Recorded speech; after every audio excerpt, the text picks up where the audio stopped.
Hey, it's NPR's Book of the Day. I'm Andrew Limbong. There's often so much riding on the shoulders of young girls in this country. There's a pressure to look and talk and act a certain way, but they're all coming from different parts of your life, pulling you in different directions. In a bit, we'll head to the US-Mexico border and hear about a girl who, despite, well, a lot, has to be the one keeping her family together. But first, our friends at Latino USA did this interview in 2018 with the author Erika L. Sanchez about her novel, I Am Not Your Perfect Mexican Daughter. It is currently being adapted into a Netflix movie by America Ferrera, and it's a YA book about a 15-year-old girl named Julia, whose older sister Olga is the seemingly perfect one. She gets the grades, pleases the parents, all the big sister energy type stuff. And so when Olga dies suddenly, the friction between Julia and her family, her mom in particular, can't help but get more intense. And in this interview with Latino USA host Maria Hinojosa, they talk about how important it is to write about young girls who are difficult and flawed, because nobody's perfect. Her name is Erika Snchez, and her debut novel is called I Am Not Your Perfect Mexican Daughter. In the novel, she tells the story of Julia and her particular relationship with her well-meaning immigrant parents. The novel is set in Chicago, just like Erika's own life. Erika joined me in the studio to talk about how this novel mirrors her own experiences and how through her writing she's trying to dismantle the idea of Latinas and perfection. Erika Snchez, welcome back to Latino USA. Thank you so much. So, Erika, we had you on the show when you were working as a sex and love advice columnist for Cosmopolitan for Latinas, even though you really hate being called the Latina Carrie Bradshaw. She was a terrible writer.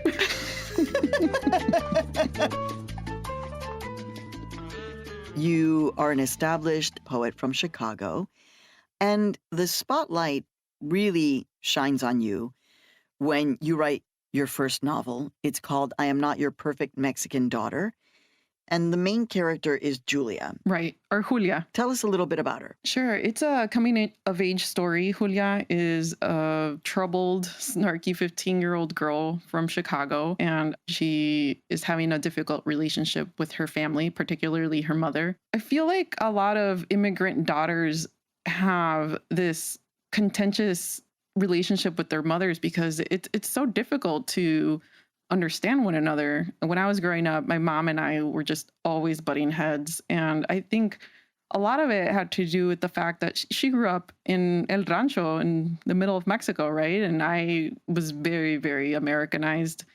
And that's a common experience for a lot of brown women. I find it interesting how many young Latinas now talk about the fact that they had real issues around their Latina-ness, their Mexican-ness, because the moms and dads were so kind of demanding. And so they actively pushed away their Latina-ness, their Mexican-ness. Well, it's hard to negotiate that. There's so much I love about my culture. I love the fact that we're so family-oriented and like a million other things. But there's a lot I don't love. I don't like the misogyny, the patriarchy, and when I was growing up, I pushed against those things, and it created a lot of conflicts. You use the term snarky to talk about your character, Julia. It's not what you think of when you think of Latinas celebrating their quinceañeras and wearing pink dresses. Like, she's an American girl who's got an American teenage attitude. Yeah, definitely. And she's a lot of the times very unpleasant.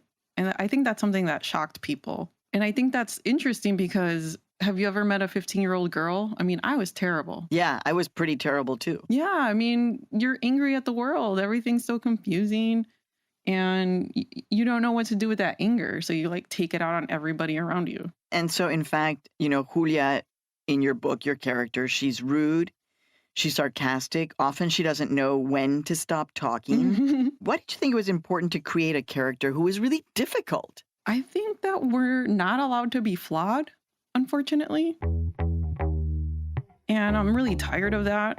As a woman, I feel like I'm always expected to be pleasing and nice and sweet and polite and all of that. And I'm not always that way, and why aren't we allowed to be angry and to be flawed and to be a human being? It's frustrating. And Latinas are always portrayed as docile and quiet. And Julia is not that way. She pushes against everybody. She doesn't like anyone telling her what to do.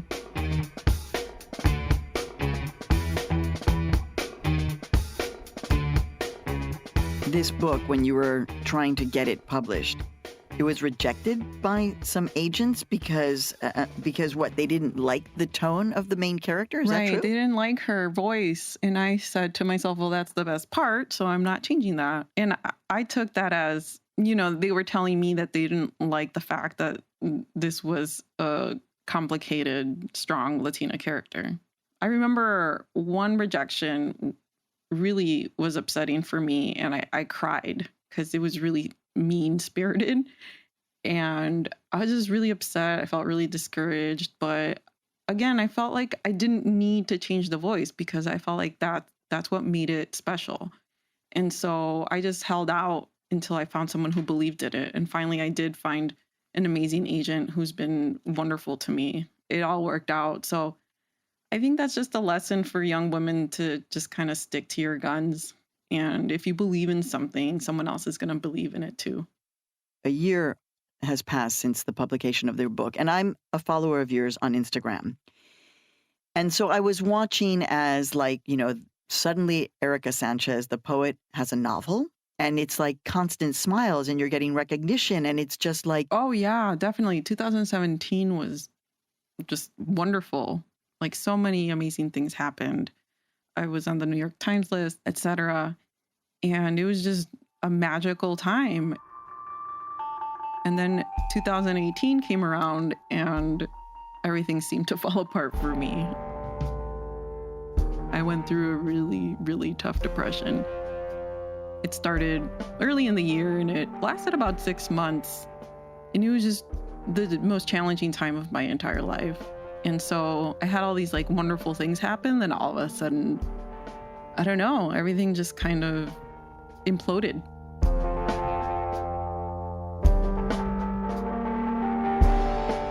And then all of a sudden, you actually put on your Instagram. Mm-hmm. Tell us what you said on your Instagram. I wanted to be open about my struggles because it appears as if everything is magical for me. But that's not really the case. Even though I'm incredibly successful and very grateful for that, I still struggle with a mental illness. Success doesn't cure depression. And so I went through this really dark time and I wanted people to know that this happens and that it's okay to ask for help and that it's okay if you're not okay. And so, I got a lot of really beautiful responses to that. I think people really appreciate vulnerability. And I also talked about my recovery because I wanted people to know that it's possible to overcome issues like this. It's possible to, I don't think beat depression necessarily, but to live with it and to address it.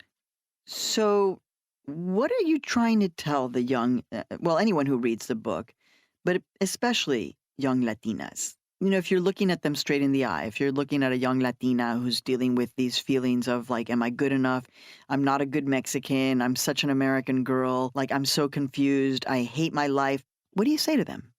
I want them to know that I see them, that I get it. I want them to feel understood. And that's what I wanted when I was growing up. I didn't really have a lot of literature that spoke to me in that way. I had Sandra Cisneros, and I adored her, but that was it. I didn't have anything else. And I wanted to write a book in which young women of color could see themselves and they could understand that it's okay to be depressed, that it's something that is normal. Also that it's okay to be flawed, because we don't really see characters like that very much. I think we're expected to be, like the title says, we're expected to be perfect, both in society and within our families, and that's just not realistic at all. And so I just want them to know that I know that they exist and that it's okay. It's okay to be who they are.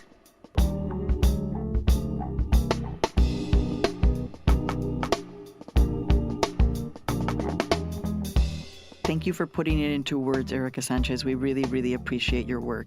Thank you so much. I really appreciate your interview.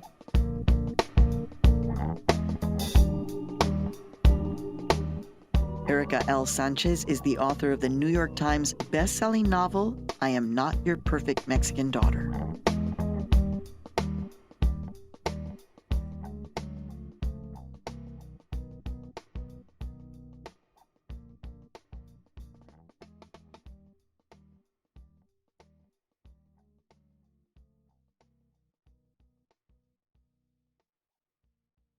Joanna, the main character in David Bowles' new book, They Call Her Fregona, actually previously appeared in his acclaimed work, They Call Me Ghetto. And in this interview with NPR Scott Simon, he talks about how when he went on book tour for Ghetto, young girls kept coming up to him being like, oh, yo, you gotta write a new book about Joanna. She's obviously the best.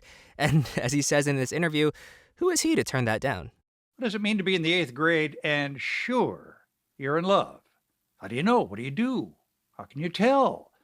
Let's ask David Bowles to read from one of the poems that tell the story of Joanna and Ghetto in his new novel for young readers, They Call Her Fregona. I'll be your girlfriend.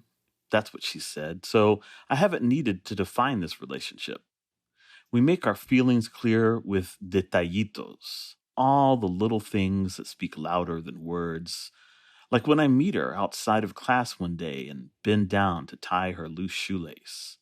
Or when we're walking home and I step too close to the road just as a semi-truck speeds by and she yanks me onto the grass. Or when we stop at the dollar store to buy ingredients for spaghetti, which we cook together at my house because my family's at the dentist.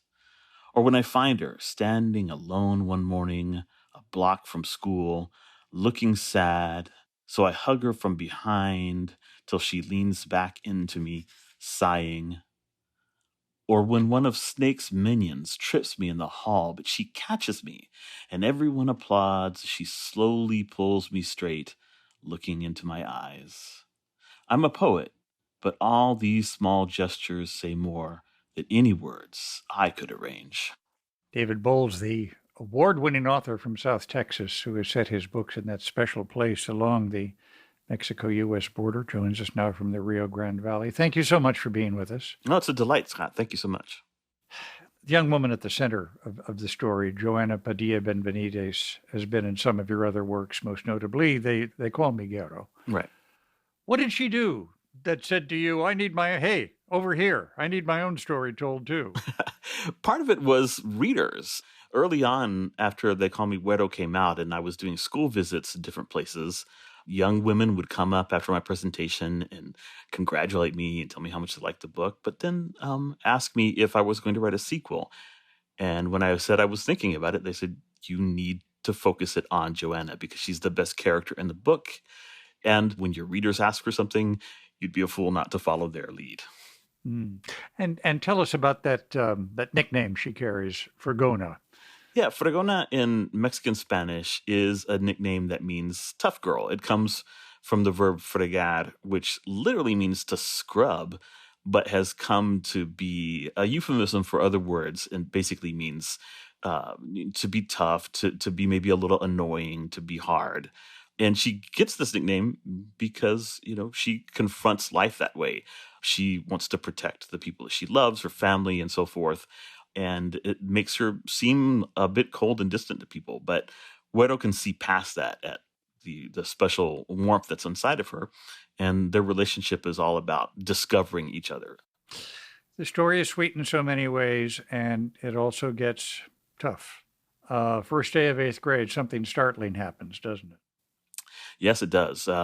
Joanna's father is undocumented, and because of some outstanding warrants and things like that for speeding, he's picked up in an ICE raid, and deportation proceedings begin. It really puts a strain, obviously, on the romantic relationship between Güero and Fregona, but on the entire town. In the first book, I was really trying to explore Güero's love of poetry and how he uses it to celebrate his community and find solidarity, even though, because he's a light-skinned Mexican-American, he has more privilege than perhaps most people in his community. And in this book, I really wanted to flip that on its head and show like the stresses and cracks within the community that begin to show when half of the town is advocating for Mr. Padilla to be allowed to stay in the country and the other half wants him to be deported. So yeah, I mean, it becomes a story not just about the hardships Joanna goes through and how Güero has to learn that he can't fix her problems for her, but also a lesson in no matter how much we love them, the communities we live in, if you flip those stones over, there are worms and cockroaches beneath.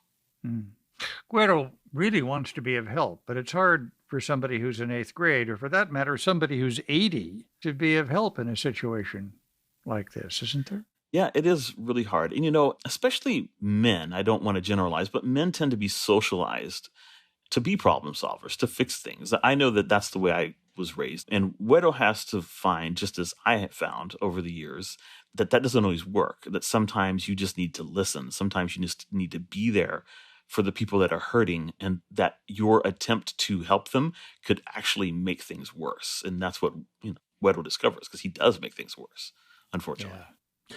And that raises a question that the journalist in me has to ask. What happens to Joanna and her family is wrenching. But what are authorities supposed to do? And about half Border Patrol agents are from Hispanic families along the border. Yeah. When well-known laws are violated. One of the conversations I have with people a lot is the difference between breaking a law and being a criminal. Criminalizing people's search for a better life is problematic. And so, for the longest time, I mean, my family on the Mexican-American side has lived on the border for 2.5 centuries. And we have always had a place for people who needed refuge here. And it's only been in recent years that things have tightened up to the point where we can no longer provide shelter to those people, not easily anyway. And so, I always argue in favor of reforming these laws and making it easier for people along the border to take care of their own being people who come to the border in search of a better life. You write so vividly about communities around the border in South Texas. Do you hope that young readers in Wisconsin and Minnesota and Vermont find something in your verse and your story too? I sure do. I mean, obviously, when I write about the border, I'm writing for border kids primarily. But I'm a big believer in this essential fact that the universal rises from the specific, and that by writing about stories that are rooted in the geography and culture and language of this place, I am giving people outside of my community a glimpse at the very human lives that we live that will, I think, resonate with them just as their lives resonate with us. I'm a firm and staunch believer in avoiding this kind of homogenous, fictional, bland kind of version of the U.S. in favor of stories that are rooted in the specificity of each one of our variegated regions. We have such, beautiful diversity, even within the white community across the country. And it's really important to me that those specific stories be told because they will resonate. David Bowles, his novel, They Call Her Fregona, a Border Kid's Poems. Thank you so much for being with us. Likewise. Thanks a lot. And that's it for this week on NPR's Book of the Day. If you want more, you can sign up for our newsletter at npr.org/newsletter/books. I'm Andrew Limbong. The podcast is produced by Naino Rao with help from Mason Tran and edited by Megan Sullivan. Our founding editor is Petra Mayer. The show elements for this week were produced and edited by Taylor Haney, Rena Advani, Courtney Dorning, Kat Lonsdorf, Connor Donovan, Janice Yamoka, Hiba Ahmad, and Melissa Gray. Beth Donovan is our managing editor. Thanks for listening.